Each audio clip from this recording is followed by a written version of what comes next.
Salut tout le monde, c'est Gab pour la chaîne Gab MTG. Fait que comme vous pouvez le voir, deuxième partie de Brothers War Collector Booster.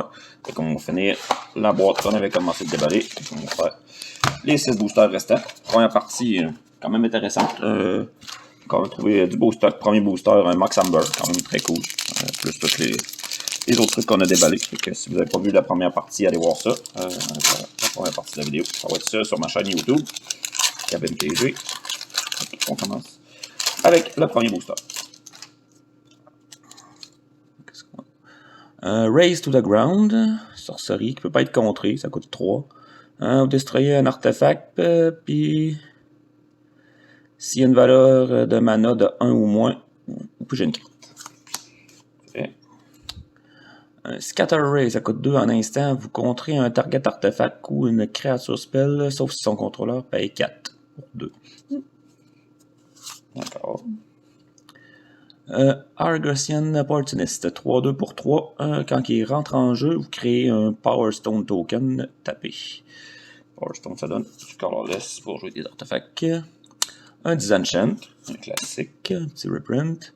Horned Stone Seeker, 2-2 menaces pour 2 dans le rouge. Quand il rentre en jeu, vous créez un Power Stone token tapé. Puis quand il quitte le battlefield, vous devez sacrifier un Power Stone. Ok, d'accord. Ça, c'était notre première uncommon. Disciple of Geeks, 4-4 pour 6. Quand il rentre en jeu, vous cherchez dans votre librairie jusqu'à 3 artefacts cards. Vous les mettez dans votre graveyard. Puis vous brassez. C'est cool ça. Peut-être essayer de trouver une classe dans l'ennemi Commander, celle-là. Une montagne. Oui, évidemment. Qu'est-ce qu'on a? Un Liberator Urzas Battletopter. C'est quand même cool. On a 1-2 pour 3. C'est Flash Flying. Vous pouvez caster vos colorless spells puis vos artefacts spells comme s'il y avait Flash. Puis quand vous castez un spell, si vous dépensez plus de mana que le power du Libérateur, vous mettez un counter sur le Libérateur. Okay, ça peut être quand même cool. On peut le faire grossir à longue. Ça, on a une Queen Kayla Binkrug. C'est de 2-3 pour 3 dans le rouge-blanc. Vous pouvez payer 4, la taper, discarder toutes les cartes dans votre main et vous pigez autant de cartes. Vous pouvez choisir un artefact ou une créature carte avec une valeur mana de 1 que vous avez discardé de cette façon-là. Vous faites la même chose avec un artefact ou une créature qui coûte 2 et la même chose avec un artefact ou une créature qui coûte 3. Vous les retournez sur le battlefield quand même. Ça peut être intéressant. Si vous avez les bonnes cartes dans votre main, ça peut être intéressant à activer. Puis ça s'active seulement en sorcerie. Ah, cool. Ça vaut quelques sous cette petite carte-là. C'est une 3-4 pour 3. Les lanes que vous contrôlez et les lanes sont toutes des lanes basic dans le fond. Donc, les lanes que vous contrôlez et les lanes dans votre librairie sont toutes des basics. Fait que c'est beaucoup plus facile. Ah, tiens, on va mettre un petit sleeve là-dessus. C'est quand même dans les grosses cartes. Non, même pas, c'est une set Commander, celle-là en plus. Bon, quand même mettre un sleeve dessus. Donc, un petit Mistras Bubble pour se continuer. Ça aussi, ça vaut quelques dollars. J'en avais pas en plus. Il est foil en plus. Une belle Stone Co à 6-8 dollars environ. Un Pristine Talisman, ça coûte 3. Vous le tapez, ça vous donne un colorless et vous gagnez un point de vie. Parfait. Ensuite, qu'est-ce qu'on a? Un Journeyer's Kite, ça coûte 2. Vous pouvez le taper, payer 3, le taper, chercher dans votre librairie pour un Basic Land, vous le révélez, puis vous le mettez dans votre main. Puis vous shufflez. Hein. Fait qu'avec ça, ben c'est facile d'aller chercher. Vous pouvez aller chercher le land que vous voulez dans votre librairie. À peu près. Ça, c'est un rare. On va le mettre dans la pile de rares. Oui, c'est vrai. Le Ratchet Field Music comme Transformer avec le dessin années 80, si on peut dire. Que 2-4 pour 3 dans le blanc. Il y a Lifelink. Quand vous gagnez de la life, vous pouvez le convertir Ratchet.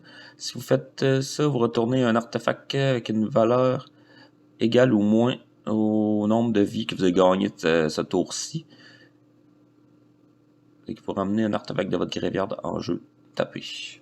De l'autre côté, quand il est transformé, c'est une 1-4, lifelink aussi.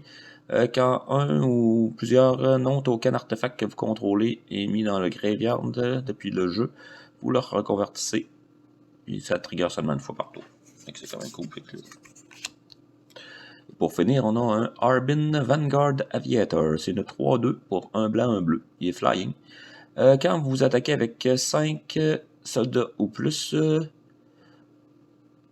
les créatures que vous contrôlez ont plus un flying jusqu'à la fin du tour. C'est quand même cool. Un petit deck de soldats, ça peut être pratique. Le Power Stone, bref, un Golem XX. Parfait. Fait que ça, c'était le premier booster. C'est quand même intéressant. Les beaux petits. Quelques cartes intéressantes dans ce booster-là, pour la carte verte.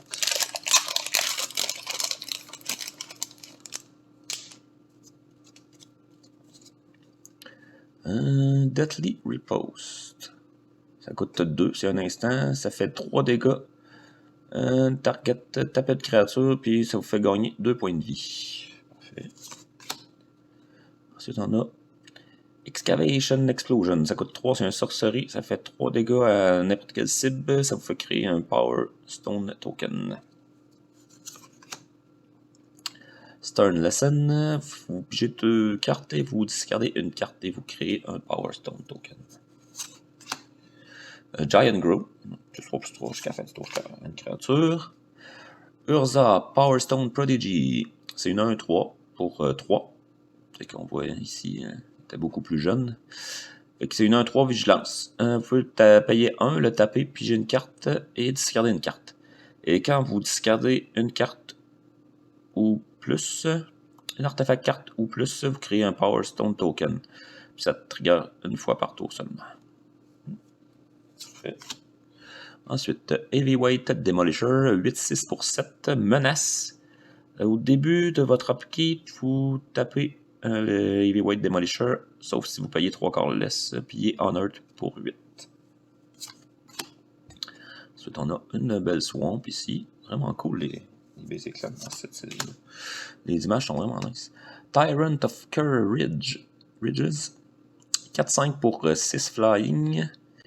Quand le tyran entre en jeu, il fait 4 dégâts à n'importe quelle cible. Puis vous pouvez payer 1 pour lui donner 1 d'attaque jusqu'à la fin de tour. Un rouge. Vraiment cool l'image. Ça, c'était notre première part. Ici, on a Fade from History. Trop cute, les petits ours. Ça coûte, c'est un sorcerie. Ça coûte 4. Chaque player qui contrôle un artefact ou un enchantement crée un 2-2 ours vert token. Et vous distrayez tous les artefacts ou les enchantements. Quand même intéressant comme petite carte. On tombe dans les cartes Retro Border bientôt. La prochaine, probablement. Rescue Retriever. C'est d'une 3-3 pour 5 dans le blanc. C'est flash quand il rentre en jeu. Mettez un +1/+1 counter sur tous les autres soldats que vous contrôlez.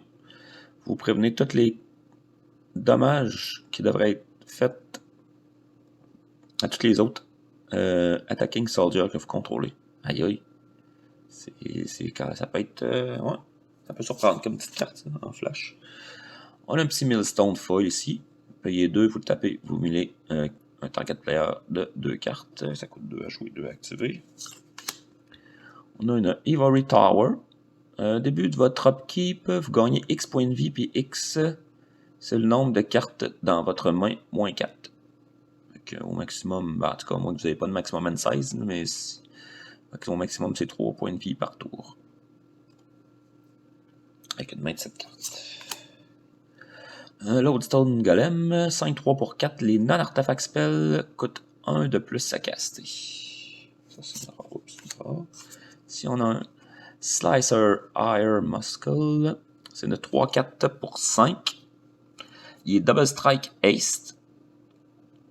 3-4 pour 5. Au début de chaque upkeep de chaque opposant, vous pouvez faire que ce player-là gagne le contrôle de Slicer jusqu'à la fin du tour. Si vous faites ça, vous en tapez Slicer, il est gold, ça veut dire qu'il ne peut pas vous attaquer. Il ne peut pas être sacrifié non plus ce tour-ci.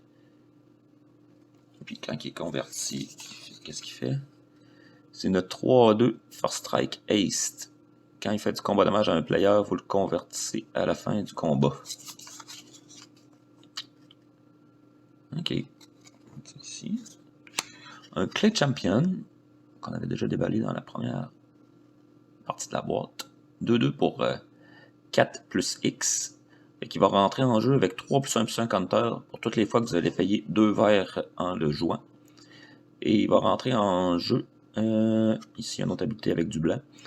Il rentre en jeu, vous choisissez jusqu'à 2 autres targets créatures que vous contrôlez. Puis pour chaque 2 blancs que vous avez dépensé pour le jouer, mettez 1 plus 1 plus 1 counter sur chacun d'entre eux. On a un construct. Ici, parfait. Bon. Là, ça serait le fun d'avoir vraiment quoi de gros. J'aimerais ça. Ça serait vraiment cool de gagner une carte numérotée. Ou juste un transformeur, genre Optimus Prime, ça pourrait être cool. Qu'est-ce qu'on a ici? On a un Epic Confrontation. C'est un target créature que vous contrôlez, gagne plus 1 plus 2 jusqu'à la fin du tour, puis il fight une créature que vous contrôlez pas. Pour 2 en sorcerie. Power Stone Fracture. Comme coup additionnel pour jouer ce spell, vous devez sacrifier un artefact ou une créature. Vous détruisez une créature ou un Planeswalker pour 2 en sorcerie. Ça peut être intéressant. Machine Over Matter. Ce spell-là coûte 1 de colorless de moins à jouer si vous contrôlez un artefact créature. Retourne target non-land permanent. Retournez un non-land permanent dans la main de son propriétaire. Ici, on a un Blitz Automaton, 6-4 pour 7 haste. Sinon, c'est une 3-2 en version prototype pour 3. Oups, j'ai dit pas que non. Blanchwood Armor, hein, il a reprinté ça. C'est un enchant de créature pour 2 colorless, 1 vert. Ça donne plus 1 pour chaque forêt que vous contrôlez. Intéressant. Great Desert Prospector, 3-2 pour 5. Quand il rentre en jeu, vous créez un Power Stone token pour chaque autre créature. Hein? Quand il rentre en jeu, vous créez un Tapped Power Stone token for each other creature you control. Il me semble que ça fait beaucoup.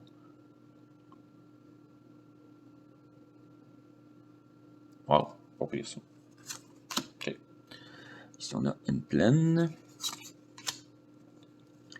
Un Perennial Behemoth. C'est une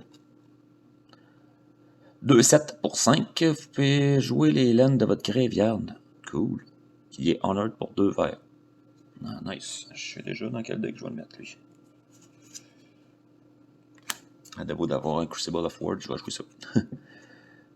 Teresian Mindbreaker. C'est une 6-4 pour 4. Mais vraiment cool l'image. C'est un type Juggernaut.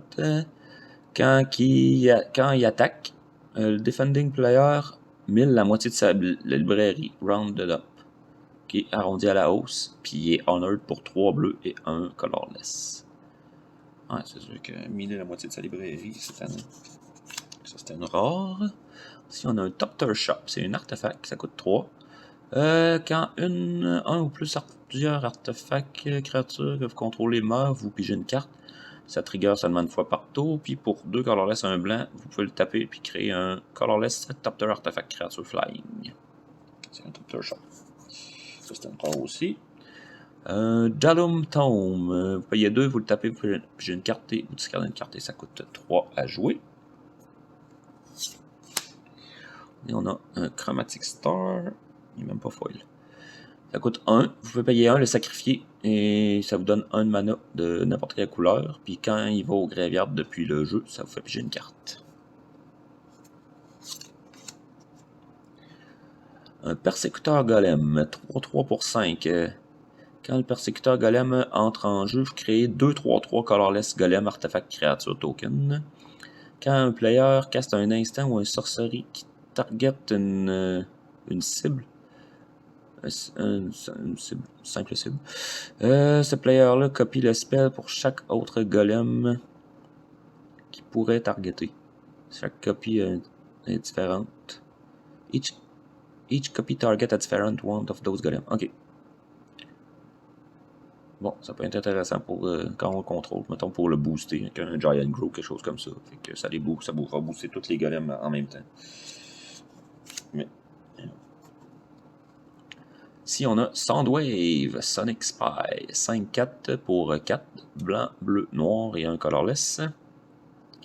Quand une ou plusieurs créatures tokens que vous contrôlez font du combat dommage à un player, vous exilez un target instant ou un sorcerie code avec une valeur égale au dommage qui a été fait sur ci. Vous le copiez. Vous pouvez caster sans payer son mana cost. Si vous le faites, vous transformez Soundwave. Puis de l'autre côté, Soundwave Superior Captain. Quand vous castez un spell avec un coût converti de mana, ça c'est autre, c'est. Je me souviens jamais si c'est pair ou impair. Bon. C'est pair, me semble. Even, Old. Ah, c'est impair. Impair. Si vous faites ainsi, ça crée un 3-3 Black Robot légendaire artefact token avec menace et Death Touch.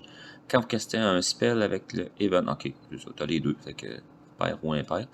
On a les deux effets ici. Vous convertissez toujours Soundwave. Si vous le faites ainsi, ça crée un Laser Beak, un Legendary 2-2 bleu Robot artefact créature token avec Flying et Expro. Donc ça, c'est pour le Transformer. Ici, on a Llanowar Waste, Borderless Foil, pour finir, et notre fameux token. Zombie. Plus les zombies qu'on avait. Hein, c'est flou. Ok, parfait. Quand on est à la moitié, il nous en reste 3.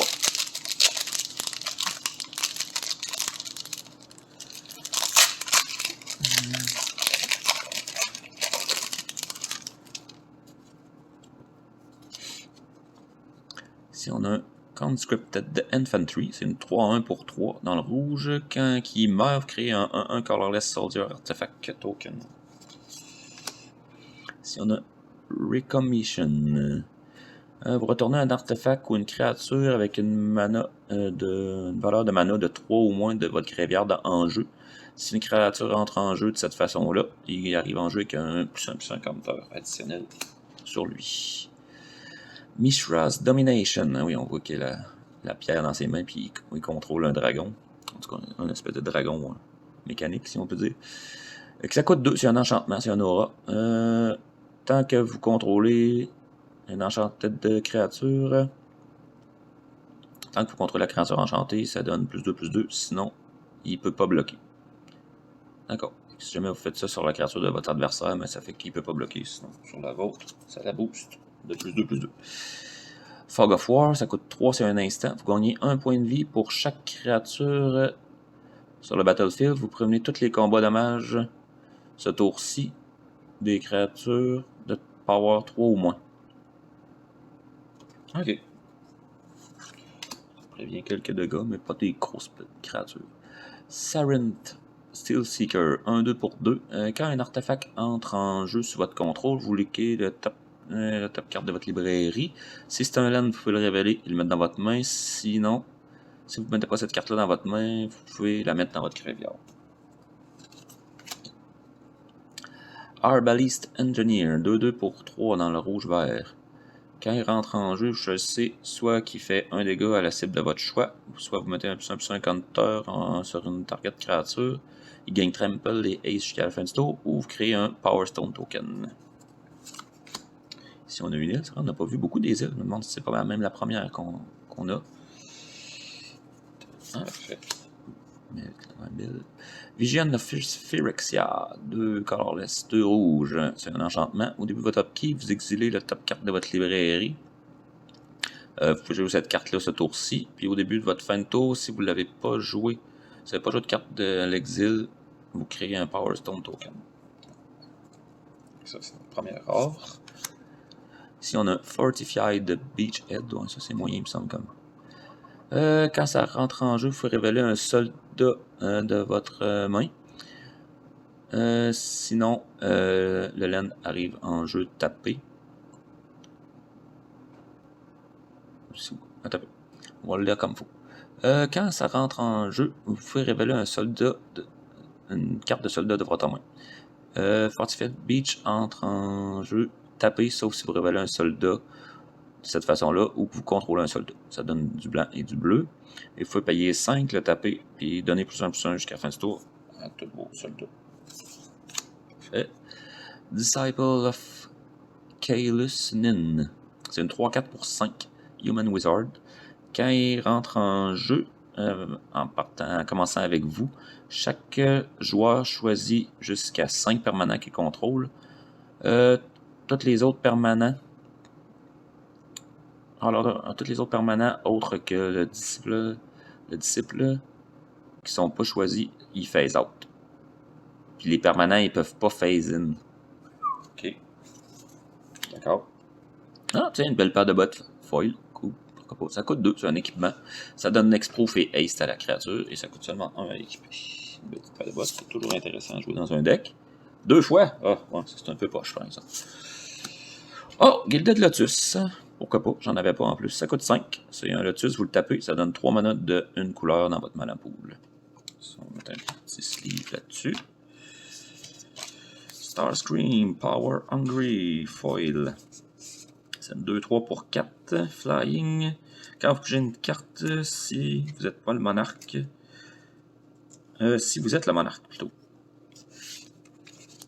Vous faites perdre 2 points de vie à un target opposant. Puis quand une ou plusieurs créatures font du combat dommage, vous convertissez Starscream. De l'autre côté, c'est une 2-3 Flying Menace Ace. Puis quand il fait du combat dommage à un player, s'il n'y a pas de monarque, vous devenez le monarque. Et quand vous devenez le monarque, vous le reconvertissez de l'autre côté. Ok, ça c'est Starscream. Ici on a une Mystic Forge Foil. Ça coûte 4. Vous pouvez regarder dessus de la première carte de votre librairie à tout moment. Vous pouvez caster un artefact spell ou un colorless spell du top de votre librairie. Vous pouvez payer le taper, payer un point de vie et exiler la top carte de votre librairie. Ça c'était une Mythic Foil. Ici on a un Construct 2-2. Vraiment cool. Parfait. Ah ben crème. Petit Gilded Lotus, je suis content. Les deux paires de bottes dans le même booster par exemple. Ça c'est un peu moyen. On va savoir autre chose. C'est une bonne carte, mais un peu de diversité, s'il vous plaît. Ok, let's go. Qu'est-ce qu'on a? Military Discipline. C'est un enchantement flash. C'est un enchant de créature. Quand il rentre en jeu, l'enchantement de créature gagne force strike jusqu'à la fin du tour et plus un d'attaque. Wing Commando. 2-2 pour 3 flying, prowess. Disfigure, -2, une créature pour 1. Scrapwork Muff, 2-1 pour 2. Quand il rentre en jeu, vous pouvez discarder une carte. Si vous faites ainsi, ça vous fait piger une carte, puis il est honored pour un colorless, un rouge. Audacity, c'est un aura enchant de créature, gagne +2, +0 et trample. Puis quand il va dans le graveyard depuis le jeu, ça vous fait piger une carte. Un genre de encore un peu moins, qui revient pas. Slagstone Refinery pour 4. C'est un artefact quand le Refinery ou un autre non-token artefact que vous contrôlez est mis dans le graveyard depuis le jeu. Ou si vous ou est mis dans l'exil depuis le jeu, ça vous fait créer un Power Stone token. Si on a une jolie forêt. Oh, Urza, Lord Protector, pourquoi pas. C'est une 2-4 pour 3.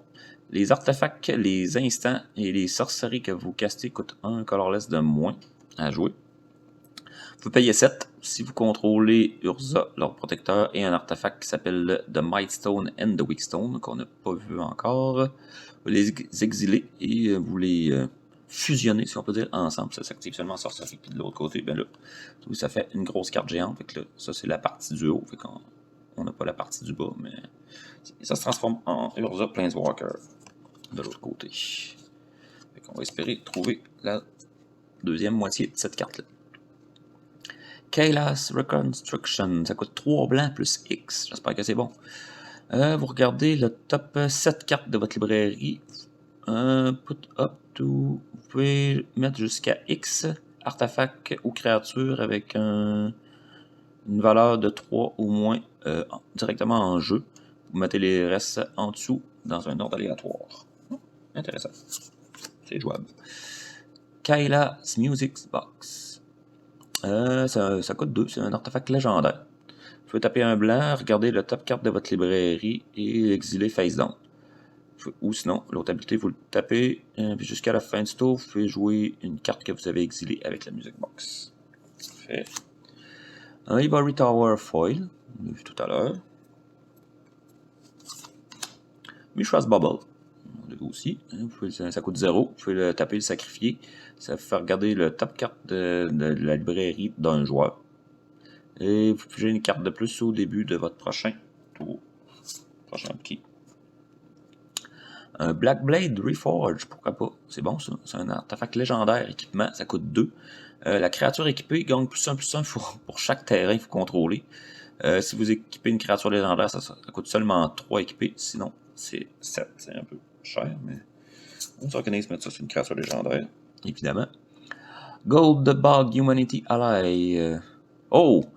En version, je me souviens plus comment on appelle ça, là. Le break window, je sais plus trop quoi, là. Une espèce de. On voit ici, c'est comme brisé, c'est comme si c'était une fenêtre brisée, là. Fait que ça, c'est les versions un peu plus rares. C'est dommage, j'avais pas foil. Mais bon, on va regarder ce qu'elle fait. C'est que c'est une 3-3 pour 3, blanc-bleu. Vous prévenez tous les combats dommages qui sont faits par les attacking human. Prevent all combat damage. Ok. Tous les combats dommages qui sont faits aux attacking human que vous contrôlez. Quand vous castez votre second spell, vous le convertissez. Puis il se transforme en voiture comme ça. 1-3. Les human spells que vous contrôlez ne peuvent pas être contrés. Puis quand le Gold Bug, puis au moins un autre humain attaque, vous pigez une carte et vous le convertissez. Parfait. Ah, et on a encore un Kaila's Reconstruction, sauf que là, il est foil cette fois-là. D'accord. Puis on a un token élémental 5-3 ici. Fait que dernier petit booster. On va voir. À date, je suis quand même satisfait de ma boîte. On va trouver du beau stock. Qu'est-ce qui manque? C'est quoi? C'est le Meekstone. Ah, ça c'est le token légendaire du. C'est quoi? C'était Soundwave, je pense. Boulder Branch Golem, 6-5 pour 7. Avec le prototype qui il devient une 3-3 pour 4 à la place. Et quand il rentre en jeu, vous gagnez la life égale à son power. Parfait. Ici, on a un Emergency World. Vous retournez un artefact ou une créature de votre graveyard dans votre main et vous créez une 1-1 colorless soldier token en jeu. Ici, on a une 2-3 Reach Dead Touch pour 4. Quand le Hoarding Recluse meurt, mettez jusqu'à une target carte de votre graveyard en dessous de votre librairie. C'est moyen. Weakstone Subjugation, c'est un enchant artefact ou créature. Quand le Weakstone entre en jeu, vous pouvez payer 3 colorless. Si vous faites ainsi, vous tapez le permanent enchanté. Le permanent enchanté, ça ne tape pas durant l'untap step. Ici, on a un Mass Production. Vous créez 4 1-1 colorless soldier artefact créature token pour 6 en blanc. Oh, ça c'est non-co. The Fall of Krug avec un gros dragon en arrière. Ça coûte 6. 4 colorless, 2 rouges. Choose target opponent. Vous choisissez un opposant. Vous détruisez un land que ce joueur-là contrôle. Le Fall of Krug fait 3 dégâts à ce player-là et 1 dommage à toutes les créatures qu'il contrôle. Pour 5 en sorcellerie. Ici, on a l'autre image de l'île. On a un Terrician Mindbreaker. On l'avait vu tout à l'heure, celui-là. On ne le relèvera pas. Ici, on a Hall of Taxin. C'est un land très beau. On voit le Weakstone Power Stone ici en 1 morceau. Ça donne 1 colorless quand vous le tapez. Vous pouvez payer 1, le taper, mettre 1 mana de la couleur que vous voulez dans votre mana pool, ou taper 4, le taper et faire un Power Stone token avec. Bon, ici on a un Drake, on a un 3 pour 4 Flying. Glint Racker gagne plus X plus 0, puis X c'est le plus gros mana value dans les artefacts que vous contrôlez. Puis quand Glint Racker fait du combat dommage à un joueur, vous pouvez révéler You may reveal that many cards from the... Ok, vous révélez autant de cartes depuis le dessus de votre librairie. Mettre un artefact de révéler de cette façon-là dans votre main et les autres dans votre graveyard. Ok. Ça, c'est une rare. Si on a un Pristine Talisman Foil cette fois-là, ça coûte 3. Ça donne un colorless et un point de vie quand vous le tapez. Un bon ça coûte 0, c'est un équipement, ça donne 1 d'attaque à la créature équipée et ça coûte seulement 1 à équiper. On a un Semblance Anvil, c'est Imprint. Quand l'Anvil entre en jeu, vous pouvez exiler un non-land card de votre main. Les spells que vous castez qui partagent une couleur avec la carte que vous avez exilée coûtent 2 de colorless de moins à jouer. Ouais, c'est quand même très bon. Share a card. Non, share a card type, c'est pas une couleur. C'est qui partage le type de carte. Fait que si vous exilez par exemple une créature, ben, toutes vos créatures vont coûter 2 colorless de moins à jouer. C'est cool ça. Ici on a Prowl Stoic Strategist. Pas de Megatron et pas de Optimus Prime dans cette boîte là. Fait que c'est une 3-3 pour 4. Quand il attaque, vous exilez jusqu'à un autre target. Une autre tapette de créature ou véhicule. Tant que cette carte-là demeure exilée, vous pouvez la jouer. Quand un player joue une carte de l'exil avec Prowl, puis j'ai une carte et vous convertissez Prowl. Et de l'autre côté, c'est une 2-3. Quand une autre créature ou un véhicule entre en jeu sous votre contrôle, vous mettez un +1/+1 counter sur Prowl. Si c'est la deuxième fois que ça trigger de ce tour-ci, vous le reconvertissez en 3-3. Oh, un Quicksilver amulette pour terminer, nice. Foil en plus, ça coûte 4, c'est un artefact. Vous pouvez payer 4, le taper, et mettre une créature de votre main en jeu. Intéressant. Et ça, on l'avait déjà vu, je l'avais montré au début, avant de montrer le booster. Fait que c'est ce qui complète la boîte collecteur de Brothers War. Ça va être sûrement le seul unboxing que je vais faire pour cette série-là. Fait que j'espère que vous avez aimé ça. Moi, j'ai bien aimé mon expérience de Brothers War. Il y a vraiment des belles cartes, des belles images. Les lands sont cool. Fait que n'hésitez pas à mettre un pouce bleu par en haut si vous avez aimé ça. Partagez la vidéo en masse. Ça va faire, ça aide la chaîne à grossir. Fait que c'était Gab pour Gab MTG. Je vous dis ciao!